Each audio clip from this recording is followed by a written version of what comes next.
Book of Ruth Bible की सबसे सुंदर और प्रेरणादायक कहानियों में से एक है। यह कहानी प्रेम, विश्वास, निष्ठा और परमेश्वर की योजना को दिखाती है। बहुत समय पहले बेथलेहम में अकाल पड़ा। एक व्यक्ति एलीमेलेक अपनी पत्नी नाओमी और 2 बेटों के साथ मोab देश चला गया। कुछ समय बाद एलीमेलेक की मृत्यु हो गई। नाओमी के दोनों बेटों ने मोआबी स्त्रियों से विवाह किया। उनमें से एक का नाम रुत था।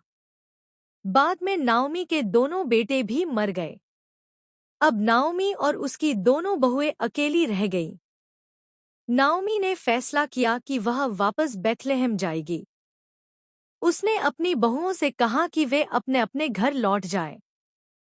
एक बहू लौट गई, लेकिन रुत ने नाओमी का साथ नहीं छोड़ा। रुत ने प्रसिद्ध शब्द कहे, जहां तू जाएगी वहां मैं भी जाऊंगी, और जहां तू रहेगी वहां मैं भी रहूंगी। तेरे लोग मेरे लोग होंगे, और तेरा परमेश्वर मेरा परमेश्वर होगा। यह रुत की प्रेम और विश्वास की गहरी निष्ठा को दिखाता है। बेथलेहम पहुंचने के बाद रुत गरीबों के लिए छोड़ी गई बालियां खेतों में बीनने लगी। वह खेत एक दयालु और सम्मानित व्यक्ति बोअज का था।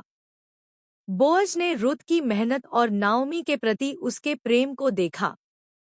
उसने रुत की रक्षा की और उसके लिए अतिरिक्त अनाज छोड़ने को कहा। उस समय इस्राएल में एक परंपरा थी कि परिवार का निकट संबंधी विधवा की सहायता करे। बोअज ने इस जिम्मेदारी को स्वीकार किया और रुत से विवाह किया। उनके एक पुत्र हुआ जिसका नाम ओबेद था। ओबेद आगे चलकर यिशै का पिता बना, और यिशै महान राजा डेविड के पिता बने। इस प्रकार रुत राजा दाऊद की परदादी बनी, और बाइबल के अनुसार यही वंश आगे चलकर जीसस क्राइस्ट तक पहुंचा। रुत की कहानी से हमें यह सीख मिलती है कि कठिन समय में भी विश्वास बनाए रखना, परिवार के प्रति निष्ठा और प्रेम, विनम्रता और मेहनत का महत्व। परमेश्वर हर परिस्थिति में काम करता है।